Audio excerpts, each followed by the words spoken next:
Join JJ and Alex at the RV Show Thursday, 3 to 6 at the Mountain America Expo Center in Sandy. This is your opportunity to shop, compare, and buy the RV of your dreams. DJ, PK, and Sam Farnsworth joins us from Italy. Sam, good morning, or in your case, good afternoon, and possibly even good evening. Yeah, good afternoon, I think, right? 5 o'clock, good evening, whichever one you want it to be. Yeah, 5 o'clock's a confusing time. I never know. Let's just move on and pretend like that didn't happen. Your best Perfect. Olympic experience so far. People assume you're having a great time. We'll get into the sleep deprivation and all that, but you talk to somebody or you see something pretty cool so far? What is it? Yeah, no, I mean, I think for me, I really enjoyed it. Yesterday, I was at the United States hockey practice. It was the first time they finally got out on the ice. They showed up. All the NHL players didn't show up until either Sunday morning or late Saturday. And so basically they were getting right on the ice. and you could tell that that there's probably a little bit of fatigue there, but at the same time, just seeing all of those guys wearing the same uniform on the ice together was something really cool.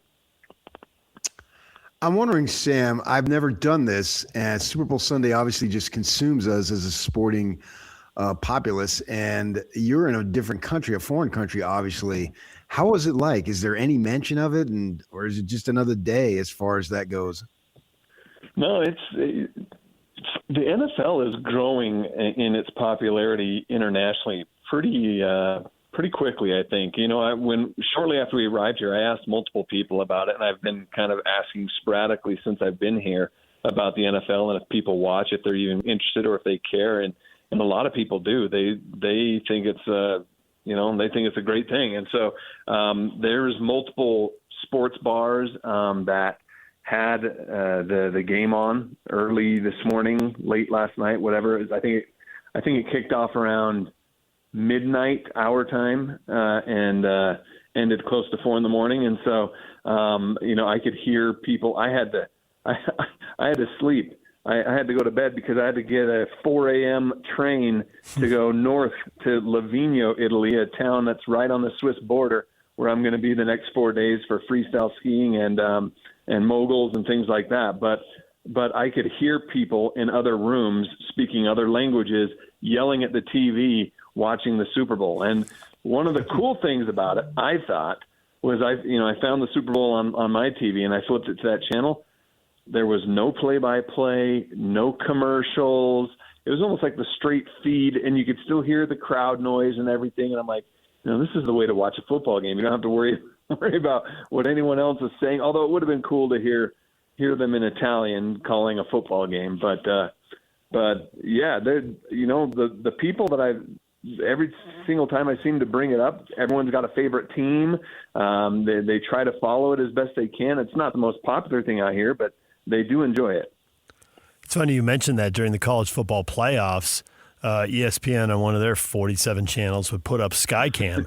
And I went to a few times and I actually did enjoy it. It was more like being at the game and right. And you hear the public address announcer and you can figure out, down and distances on the screen and the clock. So, you're good to go.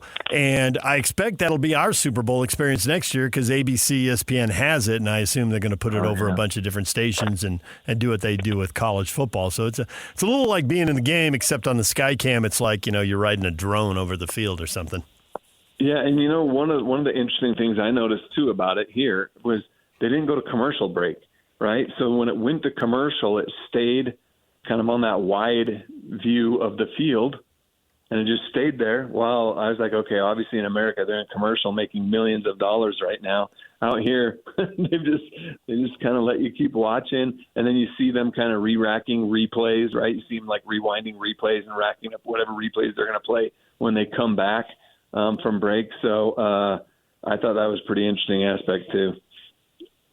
When you are up there doing your ski coverage, as you said, obviously you need to have a mountain, you need to have snow. I'm just wondering, how do things look where you are? Because we have in our minds what a ski area looks like in our country and literally in our state. We have several of them within an hour's drive. So we know what that picture looks like. What is it like over there?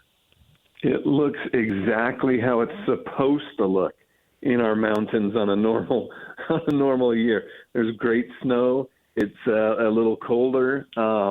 It's definitely a ski town. This town, Livigno. It's got kind of a, I wouldn't say it's not like a high end like Park City type, but it's definitely a ski town where you've got just loads of that's what people do, whether they're ski bums or if they just, that's how much, how often they go skiing, whatever. Like every bus stop that we passed along the way is just loaded with people with their helmets on and their ski boots on and holding their skis over their shoulder, getting ready to go. And the mountains are just blanketed. They have plenty of snow where I'm at. And so, first thing I did when I got up here is I took a picture and I sent it to my brothers, and I'm like, hey, how can we get some of this back in Utah? I don't know if it's changed since I left, but I imagine it hasn't much. You said you're going to be watching the aerials and the freestyles. I assume most of the people who are competing for the U.S. train in Utah. Is that true or no? No, yeah. I'm almost all. In fact, I think all of the aerials train in Utah now, because it's basically year-round with what they have going on up there in Park City. They train in the pools, in the summer. And then the moguls team, most of them train in Utah full time, and a couple are just from Utah, grew up here in Utah. On the men's side, you've got Nick Page, who grew up in Park City, and he was in the last Olympics as a teenager and finished fourth. And so he's ranked third in the world right now. He's expected to finish on the podium out here. On the women's side, you've got Jalen Koff, who she got the silver medal in Beijing, and this is now her third Olympics, and she's one of those favorites. In fact, the women's moguls 1, 2, 3, 4 are kind of expected to finish 1, 2, 3, 4 or close to that range. That's how good they've been this season. And but Jalen Koff, she's kind of the leader of that group, and she's also a Utah girl, originally from Wyoming, but she's lived in Utah for so long now that Utah's her home, and that's where her family's at. So, but yeah, these skiers, the moguls and the aerial skiers, they all basically are Utah year-round because that's where they train up there in Park City. And then you've got the slopestyle, the freestyle skiers, and about half of them live and train or are from Utah full-time, including the defending gold medalist who won it 4 years ago in Beijing. He'll be on the slopes tomorrow. Alex Hall, he's from Salt Lake. His dad, grew up skiing Alta, and that's where he said he caught the love of skiing, was watching old videos of his dad skiing Alta with his buddies. And he is amazing too. He does tricks that no one else can do out there on the course. And so this is one of those. I think I talked to you guys about this before, how widespread these games are. This is one of those towns, Livigno. It's not close to anything else, but we have so many Utah skiers up here. It kind of felt like we probably should have had someone up here full time, but that's just the nature of this beast, is how spread out these games are. We have to kind of pick and choose when and where we're going. Obviously, Lindsey Vonn is a huge name in that particular area of that sport, and has been for many, many years, on and off. You can't call it the course. I guess you would call it the hill, maybe. I'm wondering how big of a story is what happened to her over there. Yeah, massive. Absolutely massive. Everyone was just, there's so much anticipation waiting to watch her race with everything that had happened leading up, right? With her ruptured ACL, the way that she had been training. You saw the videos that went viral of her training still, and she looked good. Her training runs, she talked about how good she felt and everything. Her coach was really singing her praises up to the day before the race. He was like, you know what? She's got everything she needs to be able to push for the medal, and that's what she is. Lindsey Vonn in her career, you've seen over the decades of her skiing that she kind of goes all out. It's either going to be she's going to be on the podium, or she might end up, off the course somewhere along the way, because she's not going to hold back. She's just going to send it the whole way. And unfortunately for her, you saw, she caught that gate. Her hand and pole caught that gate, and it just spun her off, and she landed and broke her leg. And when she hit, not only on the mountain, but in the media center where we were watching it, just like you could hear pins drop. It was just dead silent. Everyone just gasped, holding their breath. That's how glued everyone was to this story of Lindsey Vonn. They wanted to see her compete and contend, and for it to end so quickly right away, it just sucked the air out of the room. And it is definitely a massive story up here, and it's just unfortunate that's the way it had to end for Lindsay.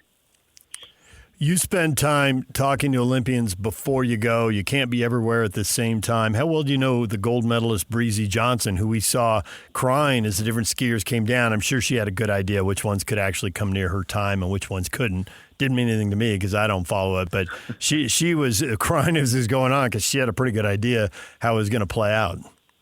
Yeah, Breezy is just outstanding, and yeah, you're right. Like she's also one of those skiers that has those high expectations. Whenever she hits the course, she's pretty much going to send it to, and just let the reward outweigh the risks, so to speak. But it felt like when she crossed the finish line with how big of a lead she had that it was going to be hard for anyone, even Lindsey Vonn, to catch that time. But yeah, Breezy, she's a great story too. It's great that she won this medal, and it was kind of tough.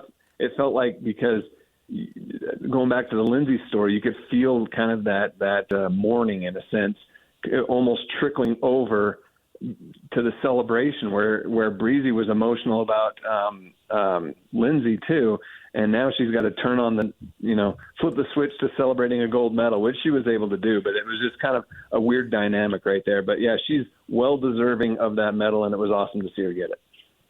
When will we be seeing Sam Farnsworth and his smiling face on Channel 5 here in the next couple of days?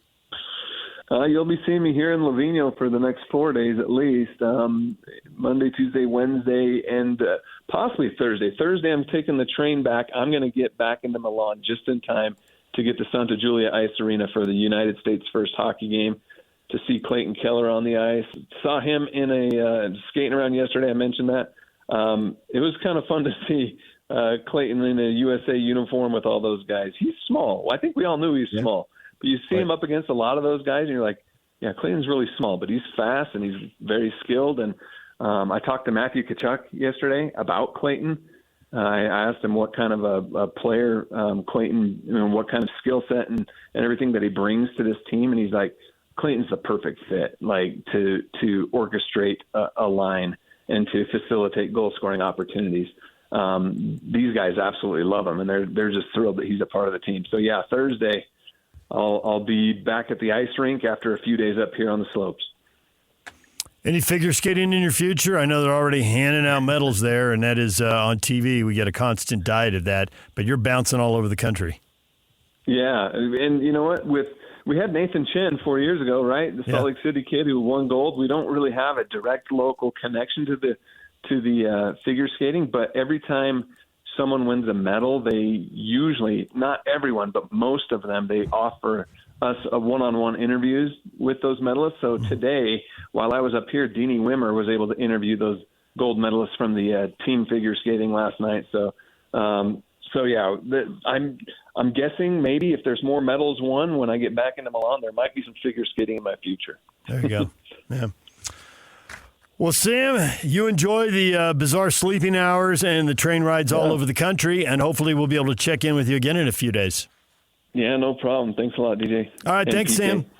Sam Farnsworth, KSL Sports Live anchor in Milan, Italy. Well, and, bouncing around in different towns. When we come back, Jason Cole, longtime NFL writer on the Super Bowl and some key off-season moves for some of the teams that are pretty popular here. We'll talk with him about that coming up. DJ and PK, it's 97.5, the KSL Sports Zone.